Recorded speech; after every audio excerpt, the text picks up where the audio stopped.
Welcome back to Proxam, everybody. And today we're going to be doing a Craftworld Eldar Flung Army List Spotlight. And we're going to be looking at the traits Webway Warriors and Mobile Fighters. Now, these two might not look like the most powerful among the list, especially since you have things like Children of Prophecy, you have things like Hail of Doom,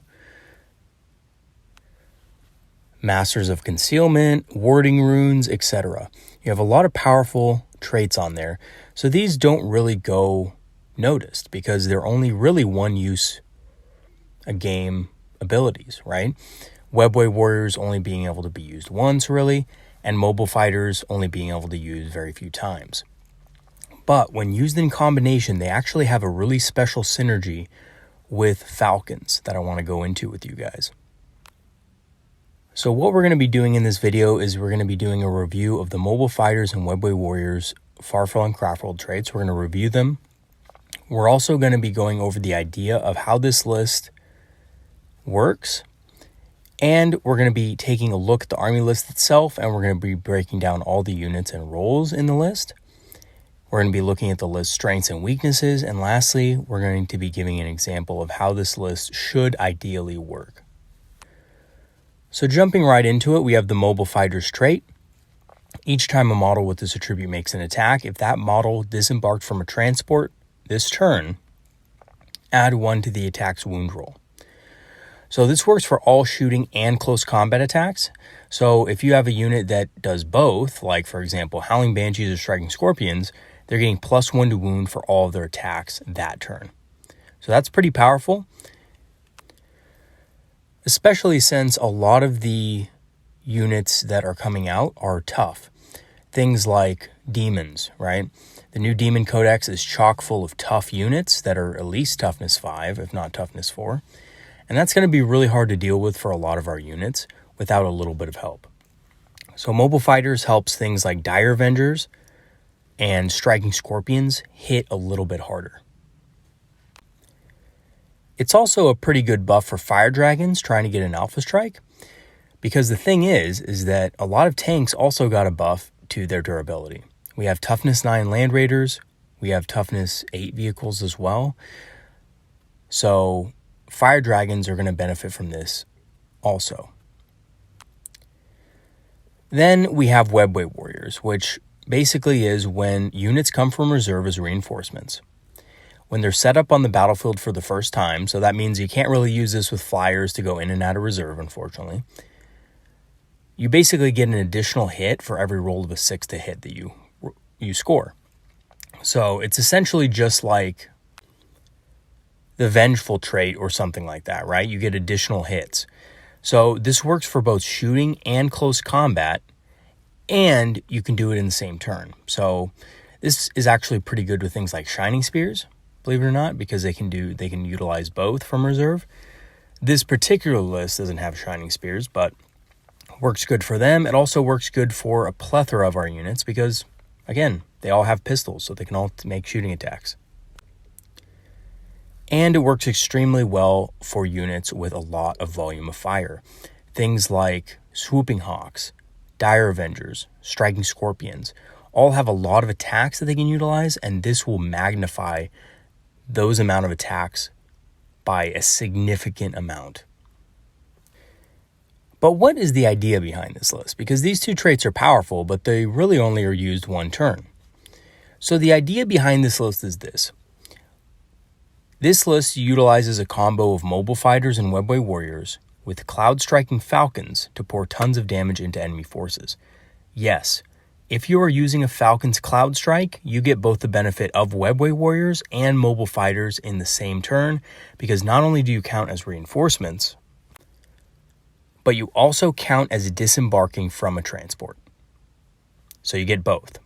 So your units that are disembarking from a Falcon will get +1 to wound on all their attacks, and they will get, on 6 to hit, an additional hit. That's with everything, their shooting and their close combat. That includes characters, by the way, like Farseers. And all units in the Falcons, as well as the Falcons themselves, because remember, the Falcons themselves they're coming from reserve as well. They count as reserve units. or reinforcement units, I should say, are getting additional 6s to hit. They're getting an additional hit on 6s to hit, right? So, this combined with the psychic powers that you can unleash upon the enemy, it's absolutely devastating. Now, one thing I want to mention real quick is a couple of Eldar Ynnari lists are making the tournament scene right now, or making circles in the tournament scene, and basically they are a Alpha Strike style list where you have a Void Bomber and you have a Hemlock Wraith Fighter, and that combined with your Yncarne, you're basically creating a situation where you blast the enemy off the table turn 1 and Alpha Strike them. So I really like the idea of the list. I think it's really cool. And when I was looking at it, I was thinking to myself, wow, that's insane. I never really thought of using the Void Bomber in a list like this with the Hemlock Wraith Fighter. Because I always assumed that using 2 flyers in the same area would be difficult because of their base size. But it's actually a very powerful list, and against certain armies, it's actually very effective. However, I think against a prepared opponent who knows what the list does, I think it's going to be much less effective. Now, the same goes for this list. However, this list isn't weak to psychic negation or psychic defense. A lot of the Ynnari list relies on psychic powers to get a lot of damage in right off the bat, so then Yncarne can come in, use his shooting attack, use his psychic powers, and just devastate enemy units. But this list relies on something else. This list relies on Cloud Strike, which is a little bit easier to get off because of the fact that you don't need to use a psychic power to be able to do it. You don't need to destroy enemy units to get in there. And in general, outside of screening, there's really no way that enemy units can respond to your shooting and close combat attacks. Right? As long as some of your psychic powers go off, which again shouldn't be too hard because things like Ghost Walk can be used outside of the range of enemy psychers technically. And Guide and Doom can definitely be used outside of range. Sometimes Ghost Walk can't be, and that's just Ghost Walk having kind of a short range. But still, right? It's a lot less psychic intensive and reliant on things like Storm of Whispers and psychic powers. So that's what I found. I found that in general, there's ways to use this list to get around certain things. Whereas in the Ynnari Alpha Strike list, if your opponent has heavy psychic defense, things could be a little dicier. So let's jump right into the list. It's a 2K Far-Flung Craftworld battalion. We have 6 starting command points, and the traits are Webway Warriors and Mobile Fighters. For HQ, we have a Farseer with Executioner and Crushing Orb. These are offensive psychic powers meant to just basically multiply the Alpha Strike. And he has the Kurnus Bow. Now, I've kind of ripped on the Kurnus Bow in the past outside of Hail of Doom lists, but I actually think in this specific list it could be good for the turn that he comes in. He gets basically exploding 6s to hit, which don't auto-wound, but wound on a fairly significant modifier, basically wounding on a 2+ from anything except for tanks. And on, again, 6s to hit, he gets additional hits. He has the Mark of the Incomparable Hunter as well for that +1 strength and mortal wounds on 6s to wound, which is also very good because you're going to be getting a lot of attacks with this guy, and it's going to be doing a lot of damage, especially with Strands of Fate dice. If you get 2 or maybe even 3 to hits or to wounds on this guy, you're going to be doing a lot of damage. I mean, you could easily wipe out a unit just with this guy's psychic powers and the Kurnus Bow. Very similar to what Hail of Doom lists can do with this guy. Maybe a little less powerful over the course of the game, but definitely strong when he comes in. You have a Farseer Skyrunner with Guide and Doom, of course, and a Farseer with Ghost Walk and Fateful Divergence for that extra command point and that extra charge distance.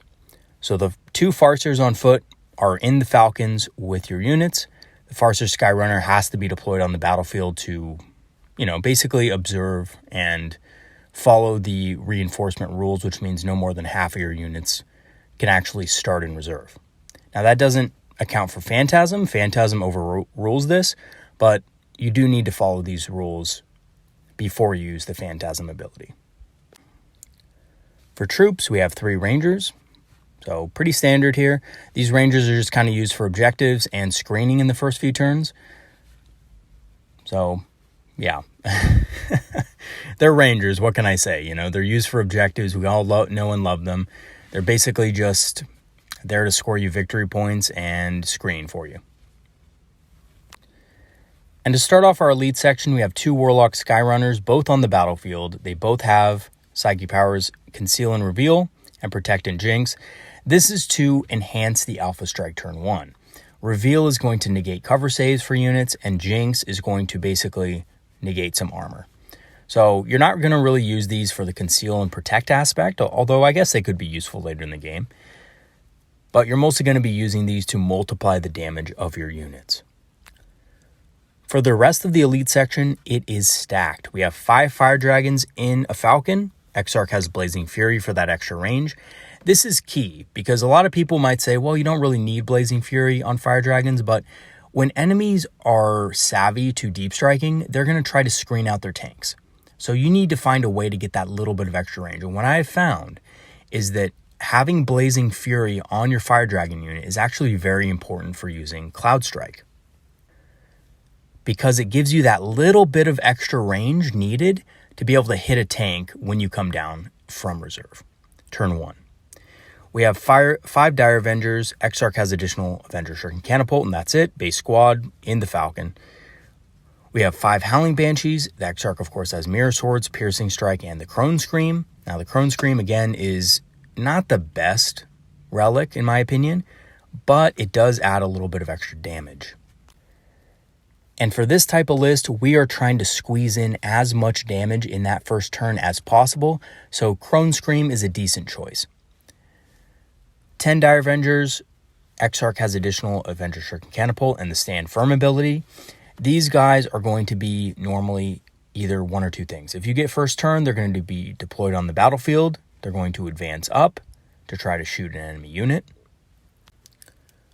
Or if you don't get first turn, they can be kept in reserve via the Phantasm ability, and they can also, when they come in, benefit from the Webway Warriors ability, which is absolutely devastating. And we have 10 Striking Scorpions who use advanced positions. Again, if you get first turn, this unit can charge multiple enemy units and take them out. However, if you don't get first turn, you can easily Phantasm them back into strategic reserve. For fast attack, we have 10 Swooping Hawks with Winged Evasion and the Phoenix Plume. Many of you may be wondering, well, why in an Alpha Strike have something like Winged Evasion and Phoenix Plume? Those are defensive abilities. Yes, they absolutely are, but remember, later in the game, you want to present as little of a target for your enemy as possible, and these guys are very good at evading damage like that. So I decided to put those on there. However, is it really necessarily needed? Probably not. But it was mostly just a personal choice. I wanted to have this on there so that I could have a unit that was a little bit tougher for an enemy army to target with indirect fire weapons, for things like Imperial Guard and stuff like that. And lastly, we have a Viper with an Eldari missile launcher, basically just, again, to help with the Alpha Strike. It's very fast, and it also helps with things like Line Breaker. So I can get in there, score on Line Breaker, maybe with a unit of Rangers on the other side of the battlefield. Well, I should say behind enemy lines, not Line Breaker. They changed the name on it in the Nephilim expansion, but it's still basically the same thing. So they can score on those things. They can also contribute to Alpha Striking. And honestly, with the missile launcher, it's not too expensive, and it's pretty versatile about what it can take out. And lastly, we have the main component that makes this list work, the 3 Falcons with scatter lasers. You may be wondering, why scatter lasers? Why not shuriken cannons? Well, scatter lasers get you more hits because of that Webway Warriors ability. You have this, plus the shuriken catapults underslung. You will be doing a lot of extra hits with these guys. And actually, I've had quite a few 6s on pulse lasers as well. I don't know why, but when I roll 2 dice, I tend to get more 6s. I don't know what it is. Maybe it's just me. I know it's just a luck thing, and it's a superstitious thing, but I feel like when I roll 2 6s, sometimes I get a 6 and a 1. That's a very common roll for me. So I found that a lot of times I'll get a little bit of extra hits with the pulse lasers. But that's probably not going to be for everybody. But the pulse laser is a very strong weapon and very good at anti-tank. So it can also blast tanks that you come into contact with. So what are the strengths and weaknesses of this list? So the strengths are it has very powerful alpha strike and it limits your opponent's movements and ability to get to objectives. You're going to surround your opponent, strike them hard on turn 1, and basically leave them crippled for the rest of the game so they can't move forward. This is especially powerful against armies like Necrons and armies that rely on getting to objectives quickly to be able to score on them. The weaknesses, however, are that it's prone to screening and that it loses steam as the game goes on. Or if the Alpha Strike fails, which has happened in one of my first games, if the Alpha Strike fails, unfortunately, the list just doesn't have any steam to back it up.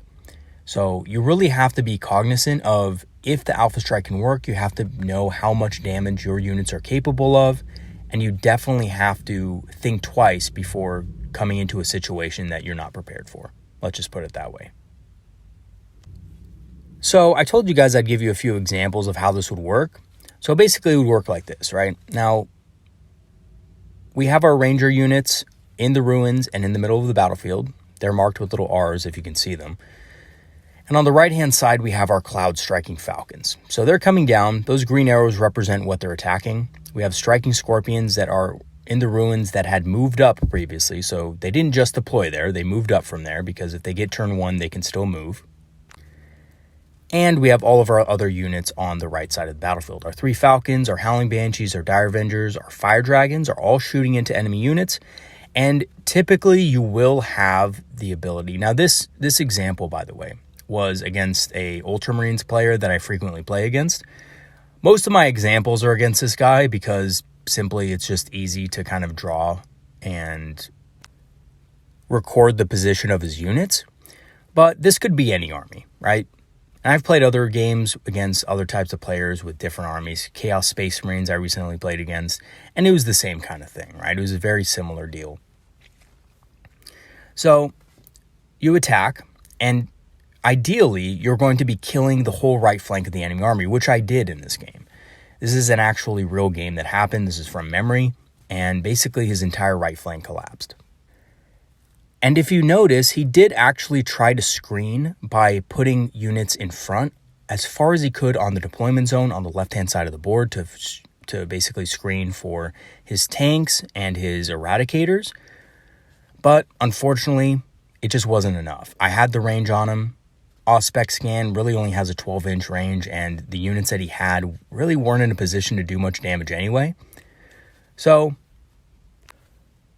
unfortunately, he just had to take the hits on this one. He didn't really have much of a choice. He did try to screen, but it just wasn't enough because of the deployment.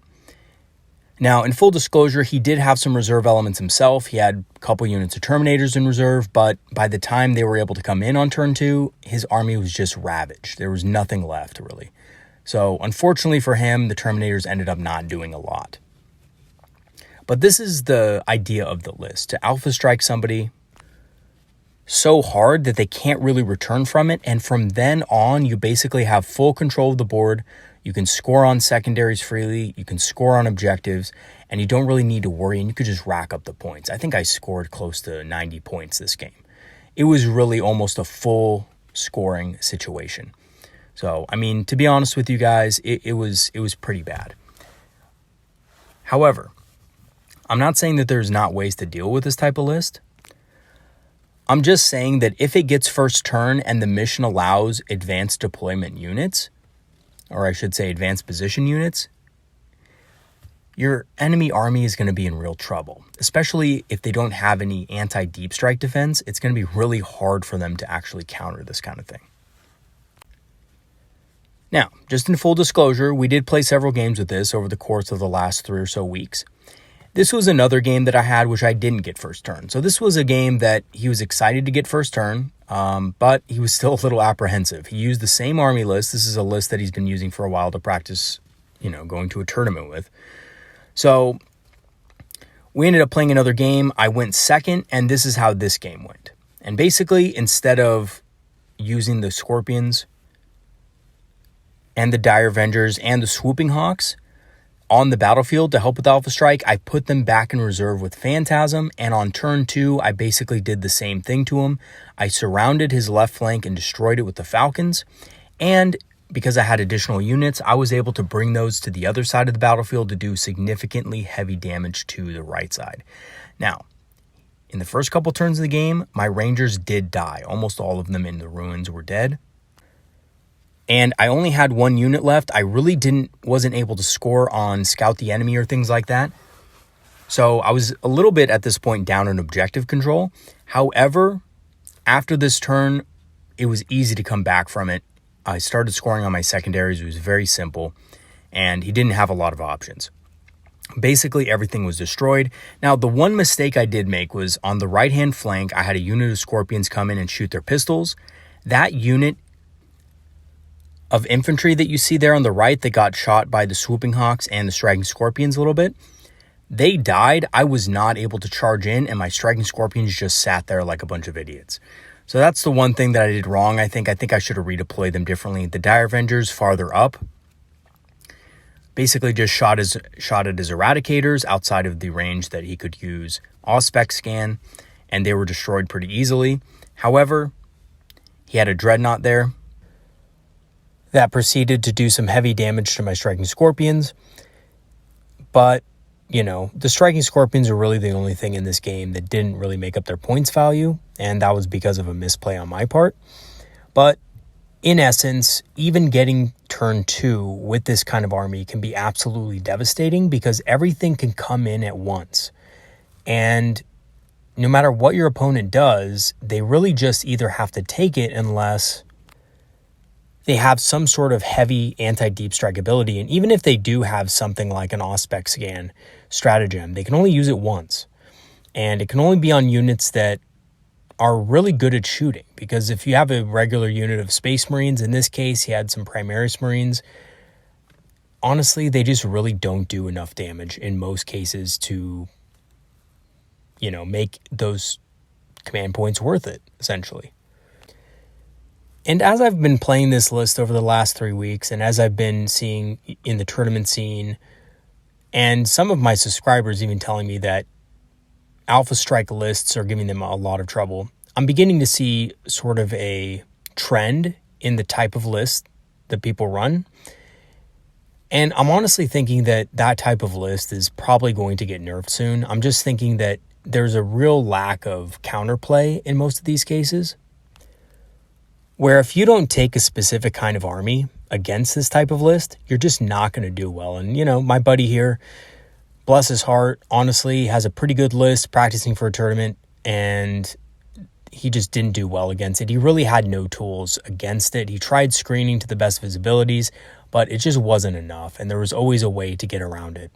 So I think that, honestly, these types of lists are a little bit tough to play against in some cases. And because there's really not a whole lot of counterplay, to credit my friend, he could have used advanced deployment units, scouts and things like that to be able to do that. But, unless you, again, revolve your whole list around preventing this kind of thing happening, it's just not going to be that effective. And you're going to have to take a lot of damage before you're able to do anything. And that's unfortunate because I think that creates a situation where there's absolutely nothing you can do. And even though this list is very powerful, when I was playing against certain opponents, I did feel really bad doing it. And I felt really bad because, again, there wasn't anything they could do about it. There really wasn't. In this case, the example I show you here basically is exactly what happened. Almost his entire army fell to the combined might of my Deep Strikers. So, again, it's something that is very powerful and could definitely be very competitive, but, if you are playing a casual game against a casual opponent, I would recommend maybe staying away from something like this because of the type of list that it is in general. So in conclusion, I think Webway Warriors and Mobile Fighters may not actually seem like the best combination in most cases, but when used in a reserve style list like this with Falcons, it's absolutely devastating. And again, if your opponent takes the wrong kind of list or just takes, something that's very well rounded and doesn't think about, potential deep strikers or alpha striking, they could be in some serious trouble when facing this type of list. And as far as the competitive scene, I think lists like this are going to be more and more prevalent going forward, especially after the success of the Ynnari list that has been basically doing the tournament rounds for a little bit now and has been well and truly established in the competitive scene as far as the Ynnari. I think more people are going to be running towards this style of list. So again, I think it's going to, especially this kind of list, is going to be one of the stronger contenders going forward, but we'll just have to wait and see.